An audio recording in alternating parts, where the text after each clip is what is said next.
Hi,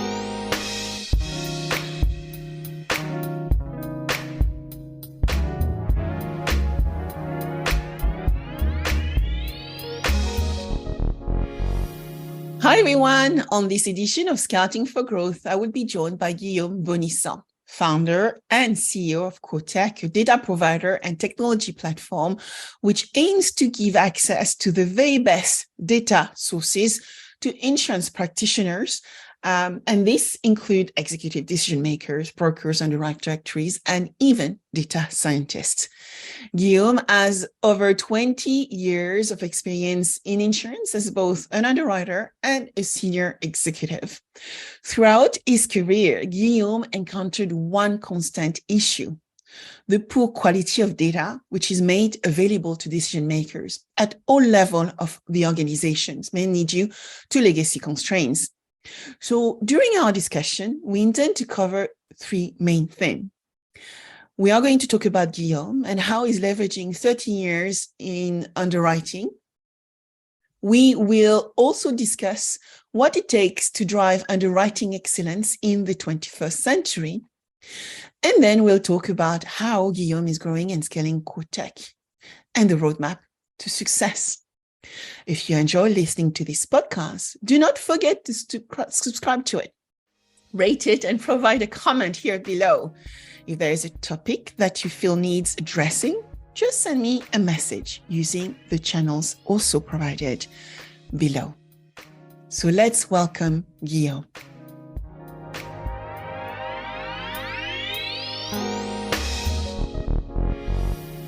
Good morning, Guillaume. Thank you very much for joining me on Scouting for Growth today. Good morning, Sabine. Thank you very much for having me on your excellent podcast. Oh, thank you. You know, I love the fact that you have been in industry for a very long time, and now I've moved into entrepreneurship. And I would love for you to tell us who you are, what you do every day, and what got you from being a corporate professional to becoming an entrepreneur. I'm quite unique, I think, in the London market. I think it's, as you can tell from my quite strong accent, I'm a Frenchman. I've actually lived in the UK longer than I've lived in France. And I'm a London market underwriter who is now a tech entrepreneur. I don't think there are many of us who have done that. So I started my career in London back in 2000, and I was a credit underwriter for a company called Euler Hermes based in Canary Wharf. And credit underwriting was relatively dull, what I was doing. So I decided to move to a more operational role. So throughout my career, even from the beginning, I always had like these ideas that I was quite interested in not only the front office, the underwriting, but also the middle office and the back office. And then after 2 years, I got an interview with Hiscox. Now, at the time, I had absolutely no idea that Lloyd's of London was not Lloyd's Bank. I thought a syndicate was a syndicat in French, which is a trade union. So I thought that the employment agency wanted me to work for the trade union of Lloyd's Bank. So thankfully, Google already existed. Did a bit of Googling and realized that, Lloyd's was separate, it had an apostrophe. And so I moved to Hiscox in 2002 in the operation team of the Lloyd's syndicate. And spending time in Lloyd's as a 22-year-old was amazing. I realized that actually underwriting could be really fun and really interesting. So I moved to underwriting. I became a kidnap and ransom underwriter, which is potentially the most interesting line of business that you can do. Definitely the one that starts conversation the most. So I worked for Hiscox for 13 years. So having started in operation, moved to kidnap and ransom underwriting in London. I set up the kidnap and ransom underwriting offices in Europe, went back to London, insured against piracy because piracy was then very big.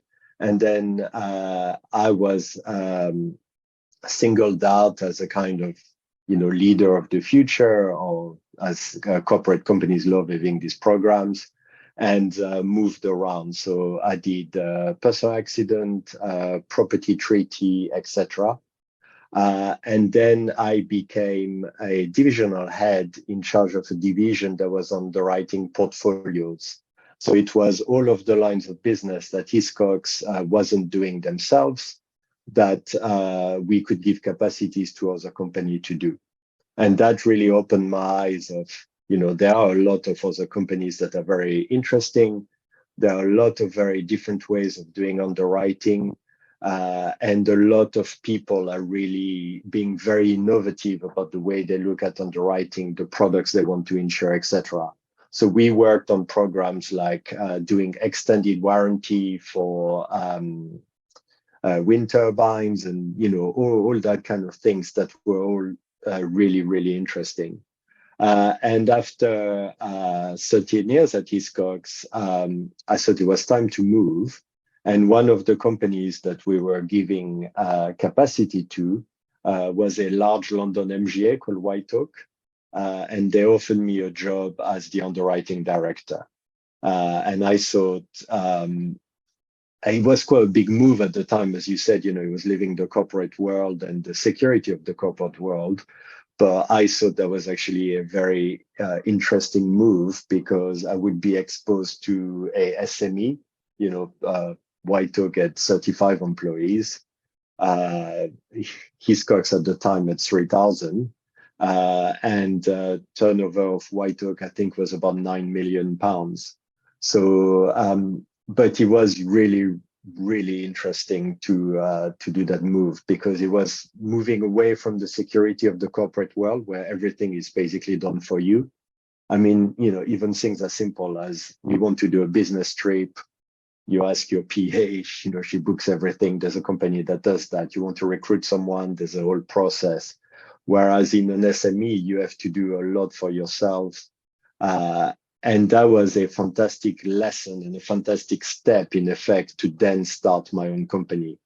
I already think that had I started my own company from having worked for 13 years at Hiscox or 15 years in corporate, I would have really struggled, because I wouldn't have had that attitude of, it doesn't really matter if it's not in my job description. I have to do it, because if I don't do it, no one's going to do it.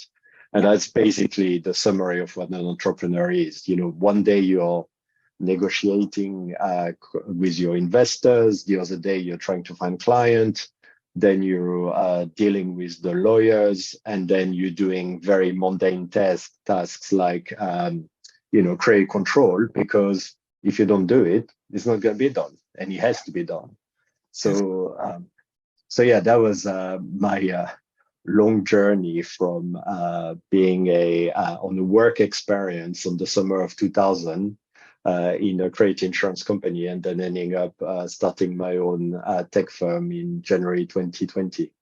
That's incredible. I also fell into insurance, I often say, and I started my career after Erasmus in Lloyd's Market. And what was interesting is they used to have executives to come to various universities and talk about Lloyd's of London as a marketplace which has so much diversity around the specialty risk they underwrote, from satellite insurance to director and officer.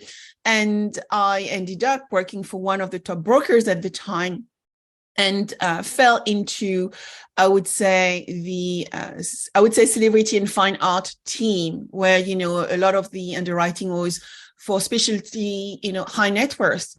And that was a lot of fun. And so you realize actually that at the time that insurance is not just about home insurance, car insurance, and travel, right? There is a lot of complexity in the underwriting and how the market works, how it gives lines, how the market gives lines when they take the risk. They don't take always 100% of the risk. They take a chunk of it and then potentially sometimes leave some of that risk to the buyer. And so imagine I joined the market in 1997. So it was, before 2000, Mhm. and a lot of, walking, paper-driven market, but a lot of energy at the time. I remember that energy, that buzz, where you met people all the time. So it's as a relationship market, definitely as well. And then you end up staying, right? You realize because of the relationship and the camaraderie which exists in that market, you end up staying into insurance.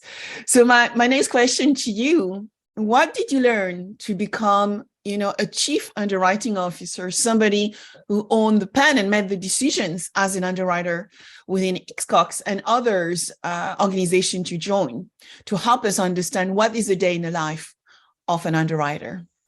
So the biggest step when you're an underwriter is to get what is known as the scratch. So the scratch is or the pen, depending on the company you work for, and is when you basically have finished your formal training.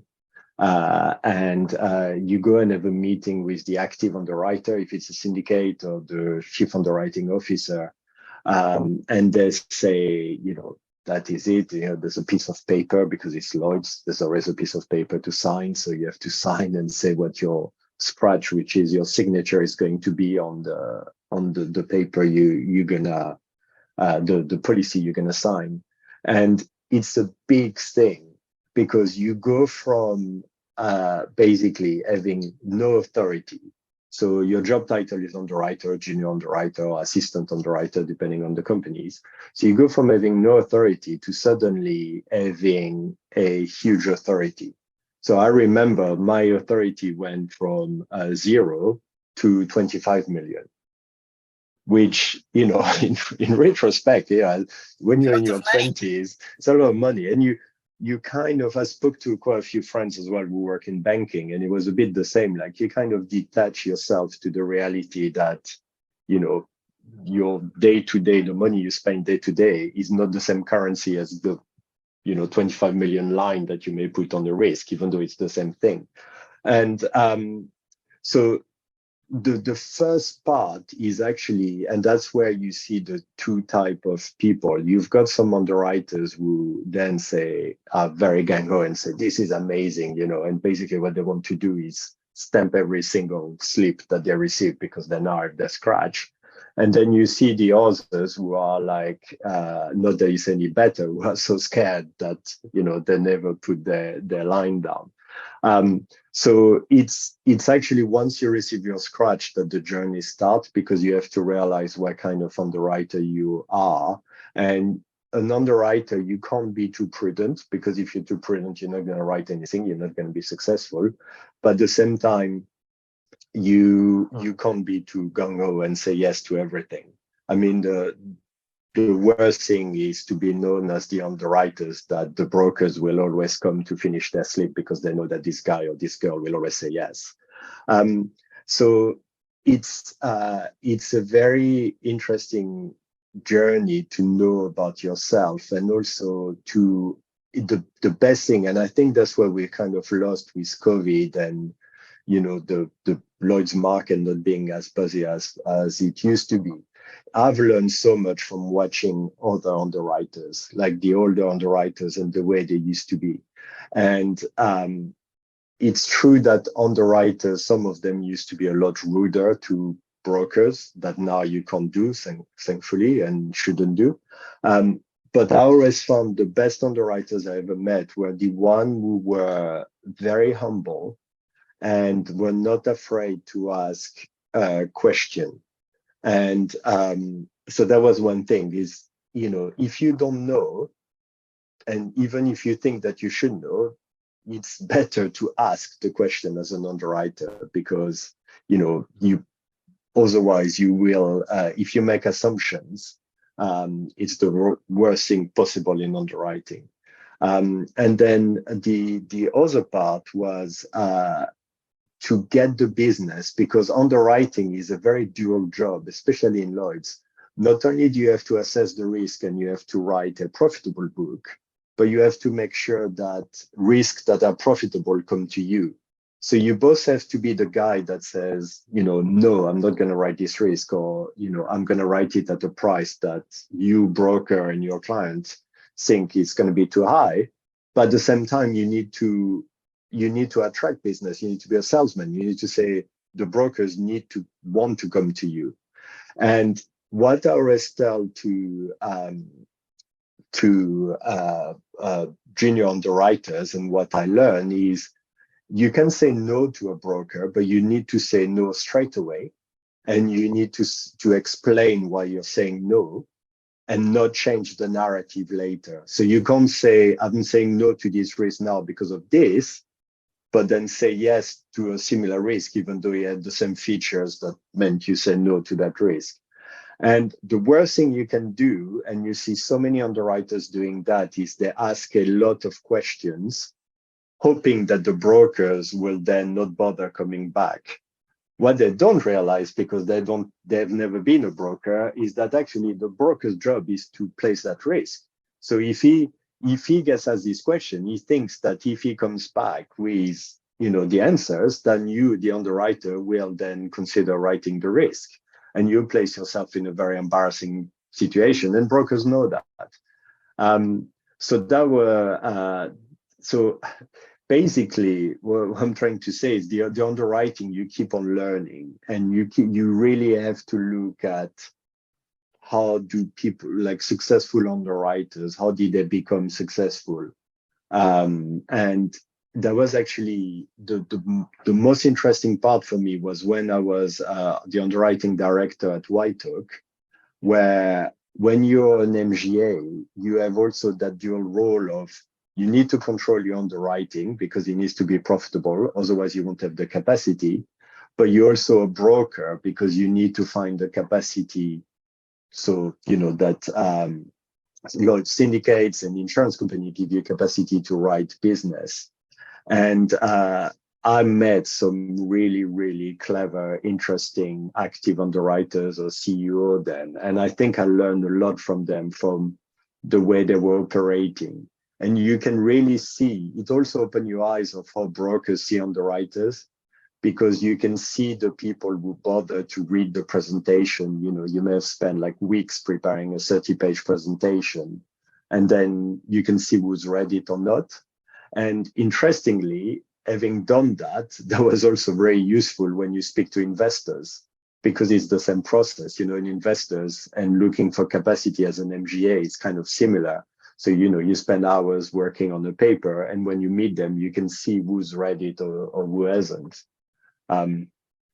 So yeah, that was my kind of, that was I think the underwriting journey. I think you learn as much, and you're always learning, even when you're a junior underwriter or when you're a chief underwriting officer.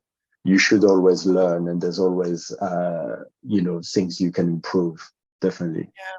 So it's interesting because you are highlighting that, to be the right chief underwriting officer or own that underwriting pen, one needs to have high integrity, need to actually manage strong relationships. So you are salesmen too. You need to treat others very well, particularly when you work in the commercial lines market, which is dependent on the broker channel, an intermediary. Yeah. But then you also have to be nice some days and less nice.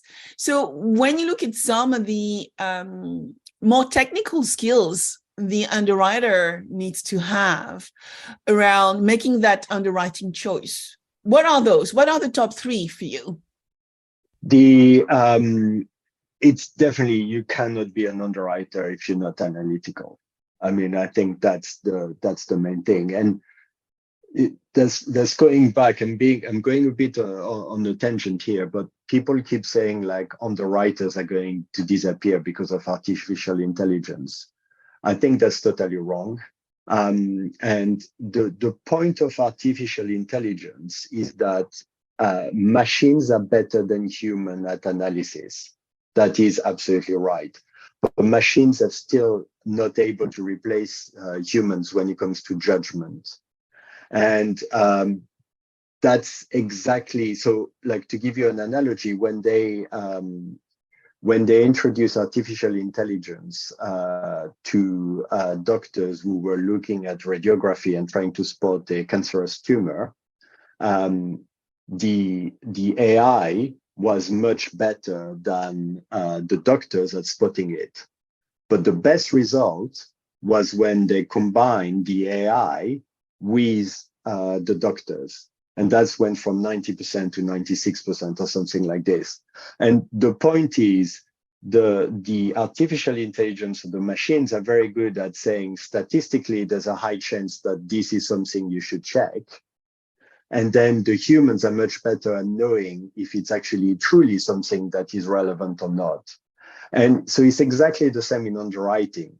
I think what's going to improve and what's really exciting is that, the machines can do some analysis and some AI that will say, Mr. Underwriter, we went through this, engineering report that's 120 pages, and we think that you should check this, this, and this. And then the underwriter will be able to make the judgment to say, is that relevant or is that not relevant? And so it's all about underwriting. The skills is all about knowing your subject matter and knowing what to look for. It's not gut feel so much because it's experience, and it's so like one of the best underwriters I ever come across was the space underwriter at Hiscox, who used to be a space engineer. So he used to actually be involved in building satellites. A very humble, very, very clever guy. And he used to be so good at, because he knows his subject matter so well, he knew exactly what to look for. And he was able to avoid losses by declining a risk, but also the justification as to why he declined it was the reason why the risk then had a loss. And you think like, this is the El Dorado of underwriting. This is brilliant. On the other hand, an underwriter would say, oh, I did so well in my underwriting because there was no hurricane. As a cat underwriter, you can't avoid hurricane. Like it's not the same thing. So I think it's, the skill is knowing your subject matter and being very analytical. And then the other skill that is kind of lost is having a bigger vision of the bigger picture. So it's this whole idea of portfolio management, because it's very easy as an underwriter to concentrate only on the one risk that is in front of you, but to actually forget that that one risk is part of a bigger portfolio, and that you need to make sure that that bigger portfolio is homogeneous and balanced and will be profitable. So it's part of part analytical, but also part like having this just not being solely a trader, but being more manager of your own portfolio. So it's interesting because I want now to go into talking a bit more about Quotech. But today I think insurance company must become better underwriters to remain competitive, right? In a marketplace which is getting more complex, where we actually have access to more data, and that data allows us potentially to make better decisions, but also to be able to make those decisions faster. And I assume in the underwriting world is also about finding the good risk and being able to underwrite them much quicker at the right price, which takes me around some of the subject we already have started to address around underwriting excellence, which is about understanding, pricing, managing the risk, minimizing losses for the business, but also at the same time, you mentioned it, find ways to provide capital to good businesses such as MGAs. And then it's always finding that balance between profitability and providing adequate protection to customer, insured, and so on and so forth, while being aware of the complexity which is around us.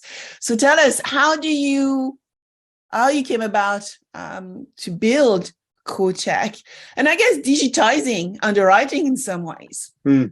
So the journey, I mean, that's something that I always had in the back of my mind. When I started underwriting, the first software was put in front, you know, your mouse was redundant. You had to use the F keys on your keyboard, you know, the keys that no one uses anymore.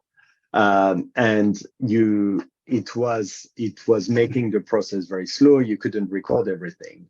Fast forward to 15 years later, it hadn't really improved much. So the MGA that I was the underwriting for, Whitehawk used to underwrite US transportation and extended warranty.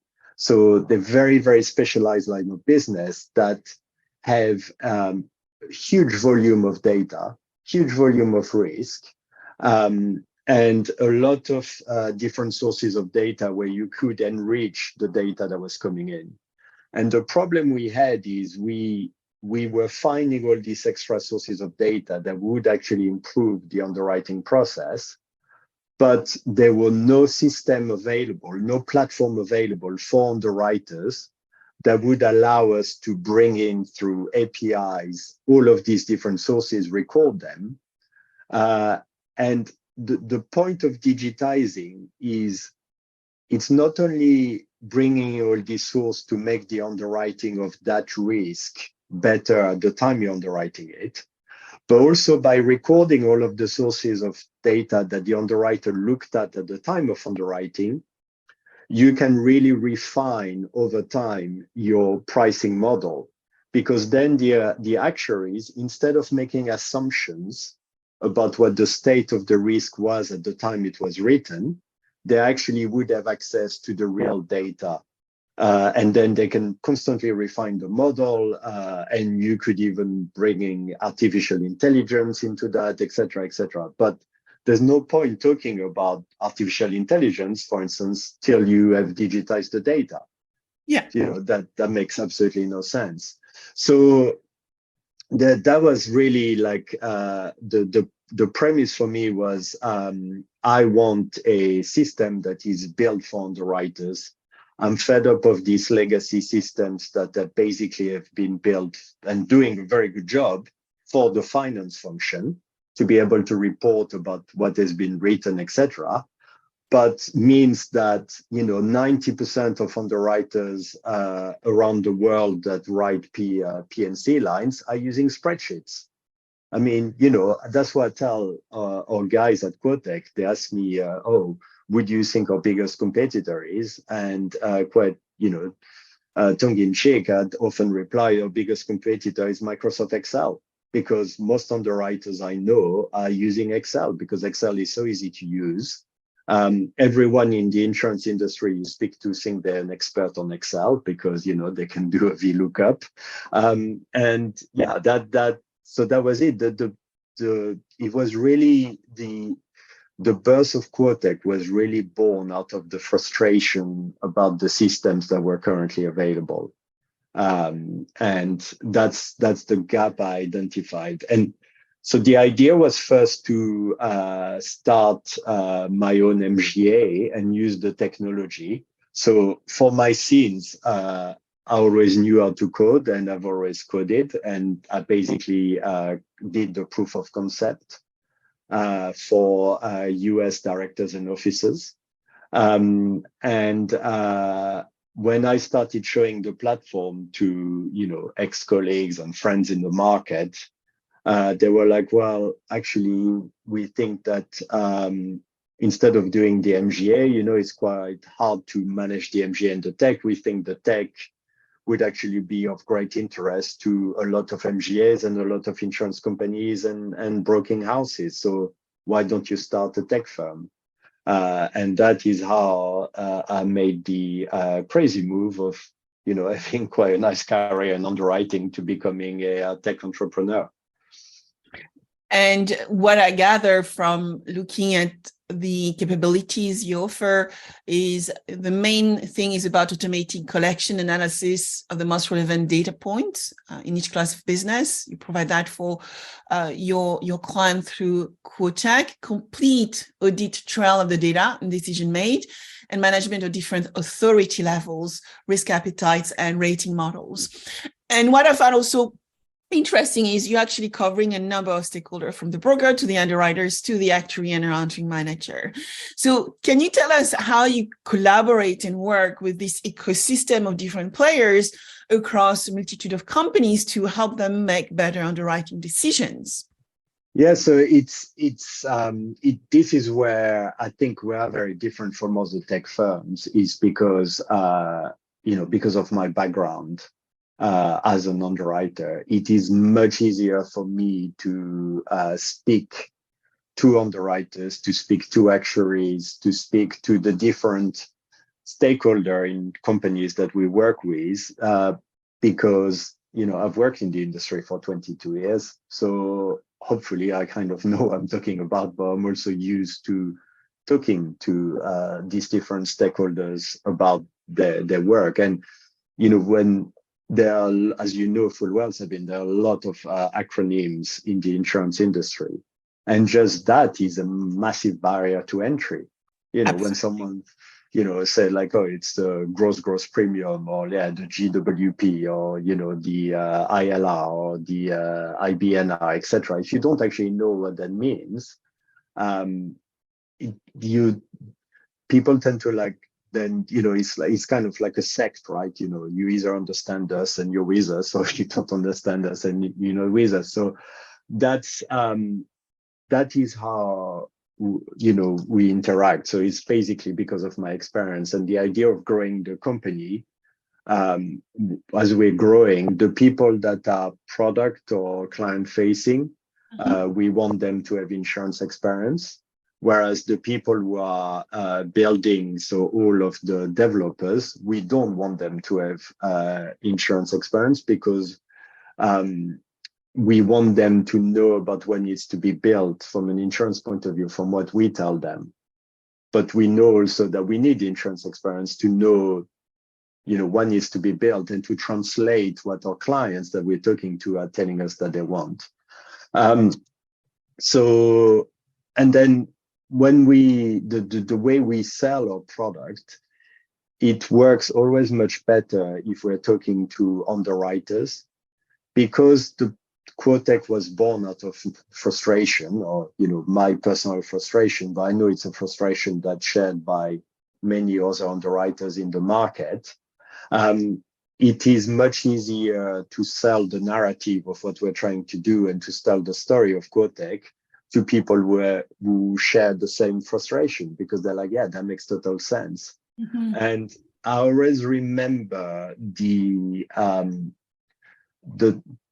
as an entrepreneur, apart if you're totally delusional, you always have the am I doing the right thing? Is my company actually solving the problem that I think it is? And you're always constantly like, it's not being anxious, or I think it's totally normal, but thinking like, is it right or not? And one of the first time I felt like, okay, I think we're going somewhere, is when I was doing a demo to a rather large company, and someone rather senior said, yeah, I can totally see that this platform was built by someone who, by an ex-underwriter, someone, who knows the industry. And then it's kind of like, you pat yourself on the back, because you're like, that's exactly what we're trying to do. We are the first users of the platform. So we're not like techies who thought like, oh gosh, insurance company have a lot of money and they seem to do everything on paper. Let's go to the insurance industry and try to sell them stuff. We're more like, we know exactly what the pain points are, or not all of them, obviously, but we know what the main pain points are, so we can solve that. And actually, interestingly, once you start doing that and talking to people, that's when they share their other pain points that they were not potentially able to express. But because you've given them the kind of foundation and the start of a platform that will solve their main pain point, they say, oh, that's great, now it does that. What would be really good is if also it could do this or it could do that. And that's where you constantly improve it. And last year was our third year of existing, in effect. And what was great is we now have enough clients that are using the platform every day, and we're starting to get feedback and ideas that don't solely come from me. That's Which is a great thing because it's coming from clients. And for me, it's great because I look at this as like, gosh, I never thought of that. That's a brilliant idea. And, you can't be, it will be really silly to be like, very proud and saying, oh, no, this idea doesn't come from me. Therefore, I'm not going to implement it. On the contrary, I'm like, this is great. It's like basically giving birth to a kid and then, sending him or her to the world, and they learn and improve from the experience from others.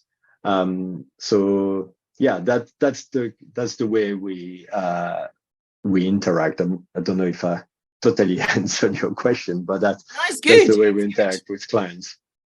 It's good, particularly in the fact that one key thing is market is evolving and not staying still, and being able to be adaptable. You are leveraging your corporate learning to build a platform which is understood by underwriter, built by one underwriter himself, is, I think, very powerful. It is true, I don't often see many underwriters actually becoming entrepreneurs. And I think we need more of those, because there are platforms out there which are definitely looking for individuals with your underwriting acumen to make sure that those platforms are built in the right way.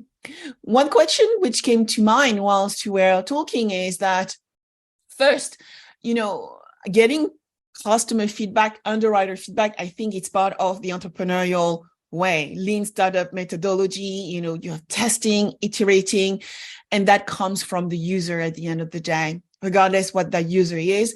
And it allows us to build better product and services which is aligned to that customer need, which takes me to the fact that the world is changing again. We talk about sustainability, supply chain risk, urban risk, cybersecurity, digital risk. So what does that mean for the future of underwriting when we look at all those new risk areas which have not been underwriting written for, and so therefore need probably new practices, new data points to actually make decisions? And that's it's really, really interesting from an underwriting point of view, because so it goes back to when you meet an underwriter, they will tell you that the line of business they do is very different from every other line of business that have ever been done in insurance or will ever been done. And then they will tell you that the way they underwrite is very different from the way all their peers underwrite. Both of these statements are mainly wrong. The idea of underwriting is actually it's the pricing and the rating is not as important as the risk selection and defining your risk appetite. And then the way people underwrite, basically, if you take every single line of business in the London market and you went back to who trained who, if you went back up, I think it will be for every line of business, 1 or 2 people that it goes back to that have trained basically everyone else. And because the methodology has to be quite similar. So when you've got a new risk, what you've got to understand is what data can I look at? Is there any historical data? But not only historical data, is there any model that will help me to predict what the future state is going to be? And then it's understanding what are the different data points that will help me with my risk selection. And it's not only the pricing, as I said, it's really the risk selection. So I remember when I was a kidnap and ransom underwriter, and there were the Somalian pirates starting taking hijacking boats of the Gulf of Aden. Now, it's not like, we're not talking like risks like cybersecurity or, urban risk or something like this, but it was still a new risk where there were hardly any historical data.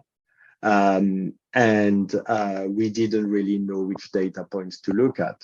So basically what we did is we knew that it was going to be a great market. and that we needed to be involved. And also because at the time, at least because we were a worldwide leader in kidnap and ransom, we couldn't really shut our doors and saying, no, we're not going to underwrite piracy, because every broker was coming to us with piracy inquiries. So we spoke to a lot of people about, what are the vessels that are the most likely to be hijacked, learn a lot about the Somalian pirates, their modus operandi, what they had, etc. And we came out with, in this most simplistic way, I mean, the rating model was a bit more complex, but 2 data points that will make a risk insurable or uninsurable. Speed of the vessel, because if the speed was more than 12 knots, then the vessels could go quicker than the skiffs used by the Somalian pirates. And the height of the freeboard. The freeboard is the distance between the water and the lowest point of the deck. If the freeboard was more than 4 meters, then the vessel was very unlikely to be hijacked. The reason why 4 meters is because the ladders that the pirates were carrying on their skiffs were 4 meters high. So if you had something that was more than 4 meters, it was nearly impossible for them to climb on top. And so, it doesn't have to be, what I'm trying to say is it doesn't have to be super complex, what you're looking at. It just like these data points just have to be something that you can collect easily. Now, the beauty for vessels is that the speed and the freeboards are recorded on all vessels. And then you need to learn also that there are 2 types of freeboards, because there's the freeboard when the vessel is empty and the freeboard when the vessel is full, because obviously when it's heavier, the freeboard is lower. So that allowed us to write, I think it was crazy. We wrote like in 6 months, $40 million at a loss ratio of 5% or something like this. It was like incredible times. But it's all to do with like knowing the subject matter and finding these, the right elements. So obviously it's much harder for cyber insurance. It will be much harder for urban risk. But there are models that exist like this. And one of the company that we resell the data of, because Quotech is both a software provider and a data resell company. It's a company called Disaster Aware Enterprise, and the data they use is done and collated by something called the Pacific Disaster Center. The Pacific Disaster Center is funded by the federal government, and their main client are the US federal government, all the federal agencies, Army, Navy, the space agency, NASA. They also have the UN as a client, 67 countries from the UN. And they started selling this data to companies. And what they are, they're early warning system of risks that are likely to happen or have happened. So to give you an idea, there was an earthquake about 2 years ago in Haiti. Within 3 minutes, there was a report on the Oval Office explaining what the earthquake was, what was the magnitude of the earthquake, the population exposed, how many people were exposed to it, and also the cost of the infrastructure and habitation that were exposed to it. And what they do, the Pacific Disaster Center, is they also work on the impact of climate change. So they work with NASA and they work with Stanford and Harvard and other universities. And they've basically used their own database of historical data and the database on population, on everything, all of their algorithm. And they've done it with everything that NASA is saying about like a rising sea level, etc., to make a picture of every square inch of Earth and like how much of it will be under seawater in 2050.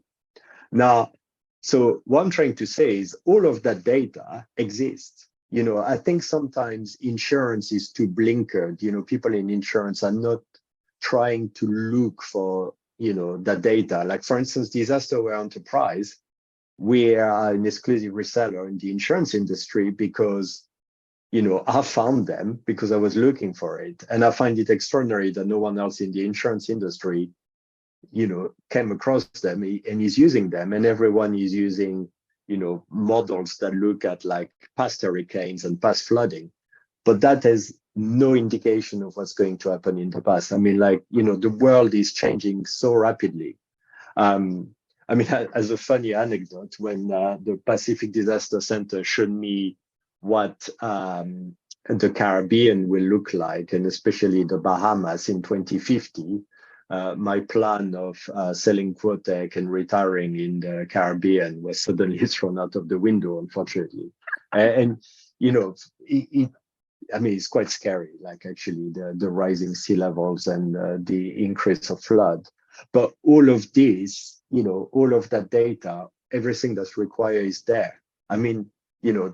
There is, so that's one thing. And I think also the mistake that some underwriters make is they think that the model has to be exact. No model is exact, it's just an indication. Yeah. Be it a business plan that you give, a financial model that you give to investors, a model to underwrite. It's not exact, but you need to start somewhere on something that actually makes sense and that you can keep on improving. Yeah. So, going back to piracy, we had one of the loss we had was a car carrier. Now, car carriers are both super fast and have super high freeboard. So we're like, how did that happen? How did they even go in? Is because one of the doors, so if you look at the car carriers, it looks like a building. Mm-hmm. One of the doors that was 3 meters from the water hadn't been closed down and was like flapping in the wind. The pirate saw that, went for it, put it in there, and entered the vessel through that. So, it meant, does that mean that our model wasn't exact? Well, yes and no. It was exact because actually had the door been closed, we wouldn't have had a loss. But the point of insurance is you still need to be there to pay for these cases that are out of, the ordinary. You can't build a product that will guarantee zero loss. One, you'd be in trouble with the FCA, but also how are you going to sell it? Yeah. It needs to be there to cover the cases that fall outside of it. And I think that's one of the issue of some underwriters. They'd love to write cyber insurance, for instance, if they were guaranteed not to have any loss. But then you're like, but that's not the point of insurance. Absolutely. That. And it's what creates often a bad reputation of insurance, where at the end of the day, it's about portfolio management and, the big group and the well underwritten risk, paying for those which were unlikely and ended up having the risk. And what I find also interesting is the recognition that at the end of the day, today, it's about looking at a lot of different data points and actually really understanding your risk and potentially going into your risk itself. That's why I guess the field of risk engineering has been expanding, I assume, where one can go and visit the risk, experience the risk, probably sit and look at it and say, well, maybe those criteria become much more valid criteria to look at than the one we have right now. Yeah. But one thing I want to know now, Guillaume, is where is Quotech going? In a few words, where are you going? Where are you currently working? Which market are you investigating?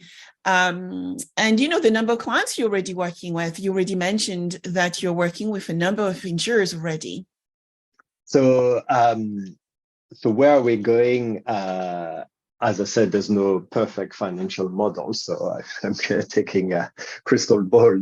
But no, at the moment we solely have clients in the London insurance market, and this is a fantastic thing that we have, as you know full well, Sabine, is by working in London in the insurance industry, we are in the center of it. Like there is not a single international insurance company or insurance company that is not in London. The future for us will definitely be to go to the US and Europe and Australia and potentially South Africa. but we're really concentrating on London at the moment. And by London, I mean the UK. The clients we have at the moment range from a one-man MGA to two very large clients. So we've got a large insurance company, Convex, as a client, and we also have Howden as a client. Very innovative companies, indeed. Yeah. So it's a wide range. And also what I really did want to do was to specialize in one line of business, because I truly believe that, if you need, what we want to do is to give the tools to as many underwriters and brokers as possible to be able to do their job better and more efficiently. And I don't think you need to specialize in some lines of business. What I'm really amazed that we've managed to do, and it's more due to the luck of the clients that came in to see us more than anything, is we've done transportation, we've done specialty lines, so a lot of crisis management lines of business, so kidnap and ransom, personal accident, terrorism, active assailant, all that kind of lines. We've done property, and we've done aviation, marine, and liability. So we've really covered a full range. So we've had clients from a full range of different lines of business, and as Lloyd's will call them, the generic lines of business, which to me is a great proof that actually we can do all the P&C lines, and that's what we want to show to everyone, is you don't need to buy a platform that is specialized for marine or a platform that's specialized for aviation. You can buy one that actually can do everything. It's more the way you configure it, and it's more the data that you want to bring in. But at the end of the day, the middle office and back office processes are very similar across the lines of business. What's different is the data you collect, but even across lines of business, the data you collect is also very similar. Powerful. So, ending our podcast session, Guillaume, where can people find you? So they can find us by going to our website or on our LinkedIn page. We do a data diary every month that people can subscribe to, which is nothing to do with technology, but it's more what we found about what's happening with data in the market. I mean, I think our conversation was clear that, for us, data is the most important thing in insurance.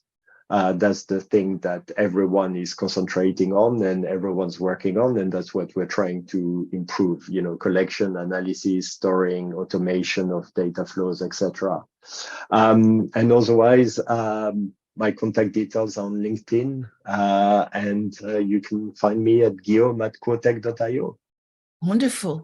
So merci beaucoup, Guillaume Bonnissent. And merci, Sabine.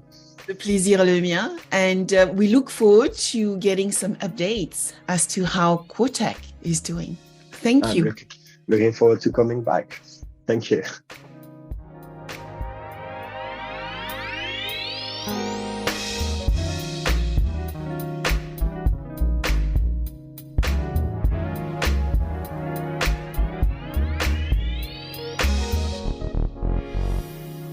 If you like this podcast, subscribe now, share with your friends, and if you enjoyed it, please give it a 5-star review.